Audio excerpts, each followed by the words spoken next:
They went to the kitchen with Jin Mom, Mrs. John, and Jimin. Auntie gathered the ingredients and cut the onions and tomatoes. She instructed this step by step. Namjoon come inside the kitchen to drink the water. You're cooking something? He asked them. Yes. They smile. Okay, it's mean I have to keep my stomach empty till then because I'm going to eat a lot today. He smiled.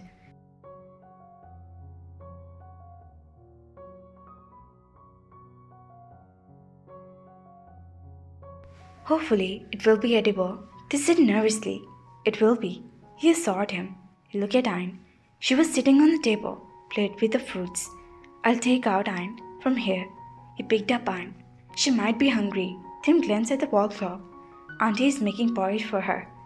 I'll send it. Once it cools down, you can take her out. Okay, he said and left the kitchen. After some time, Jin came inside the kitchen and sat down on the slab. He picked an apple for the fruit basket and started eating on it. Jin, go and feed this to Ayn. Aunt said, giving him the ball. Sure, Uma. He got up for the kitchen and asked, Uma, do you know where is he?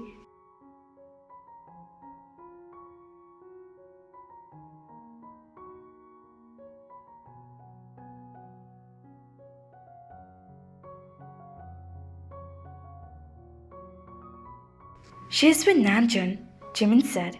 Oh, I was thinking of helping you in the kitchen. Please, ask them to feed him, Jin said quickly. Can't you see he's busy here? Aunt replied. Then Jimin can feed her. Jin started. Aunt gave him a strict look. Okay, he snatched his nose. Jin strode out of the kitchen disheartedly.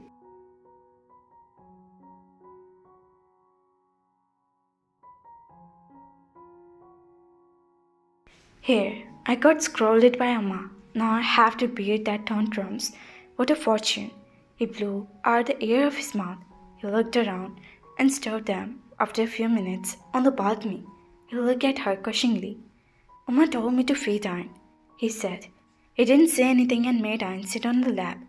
Jin dragged a chair for him and sat down near them. A lighter fell off the pocket. He looked at the lighter and eyes were shot open. Namjoon, do you smoke? Jin gasped. What? He foamed. How can you smoke? Knowledge that it injures your health. My God, what are you saying? Jin didn't let him complete his sentence. Does anyone know about it? I'll tell them. Uncle John, he placed his hand on his mouth to muffle his scream. Why are you screaming? Have you gone nuts?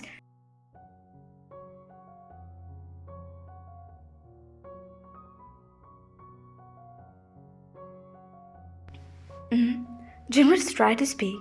You keep speaking non-stop. At least give me a chance to another person to speak.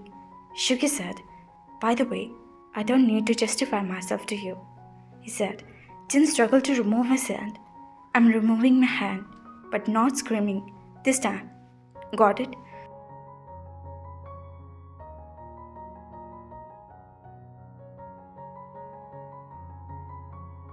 He nodded. He removed his hand from his mouth.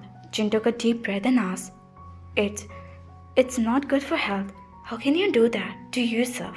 Jin said softly this time. You suck my blood. Screw my mind. What about that? Isn't that injurious for my health? He questioned. I've never done that, anything like this. It's you who keep bothering me. He shrugged. He started feeding Ayn again. They both were remained silent. This time, it was only Ayn who was talking in her own language. And I don't smoke, he said out of flu. You're not lying. Jin glared at him. I don't. And I don't need to lie. He rolled his eyes. Jin took a spoonful of porridge and expanded toward Ayn's mouth and asked, Then why are you having a lighter in your pocket? Lighter? He pulling his eyebrows. Jin signed him to look on the floor. Oh, so all this fuss was getting because of this lighter. He having a sign. I took it for the kitchen to light up the heater. Oh, Ayn was throwing most of the food out of her mouth with her tongue. Namjoon was cleaning Ayn's mouth with a tissue paper. Even now and then, Jin was observing him. You like cats? He asked.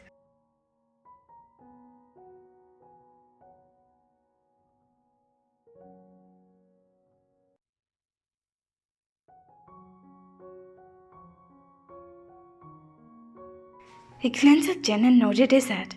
Oh, I love kids too.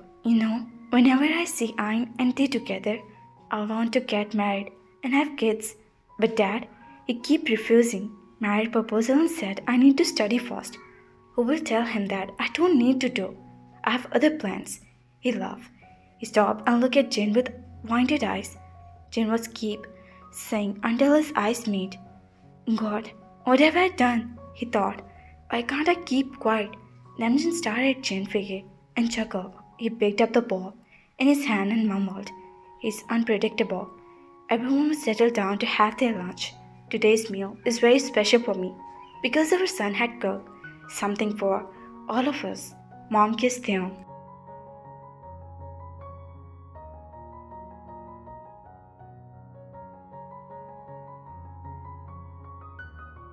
That's why I was wondering why the food smelled so different today, Mr. John said happily. I just hope you will like it, they said. Don't worry, dear. Go, sit down. I know it will be great. Mom said Young sat down beside Jungkook. Young was trying to control Ayn, forgetting to wipe the food pots. Come, Ayn. He took Ayn for him and placed her in his lap. He picked up an empty plate and spoon and gave her to Ayn. To distract her, Ayn started playing with it. They made Jungkook's favorite food. Jungkook looked at Tae and raised an eyebrow. He smiled and looked away. Everyone appraised her. It's so yummy, right, Jungkook? Jimin said in a low voice. He was sitting beside him. Yeah, he nodded.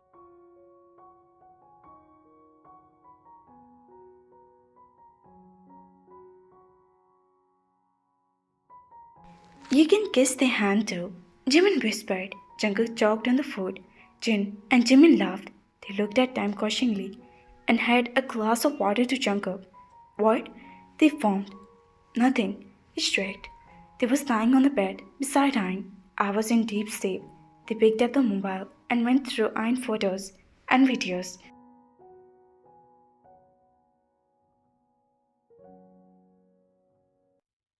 They realized Ayn was growing up so fast without his realizing it. The Ayn he made for the first time was so small, and here is going to 1 year old in less than a month. Whoever said that the time flies, it really does. They keep flying through the pictures and suddenly saw when Jungkook's picture came. It was not the normal one. Jungkook's face was with silver glitters. The nose was red color and he was deep. He remembered the day and his lips were turned into a smile. Jungkook silently tiptoed in the room. He bent down to speak to Tae, but stopped when his eyes fell on the screen of his mobile. He snatched it for Tae's hand. They quickly sat down on the bed. You captured it that day? He asked in a low, surprised voice. They tried to take it for his hand, but he backed off.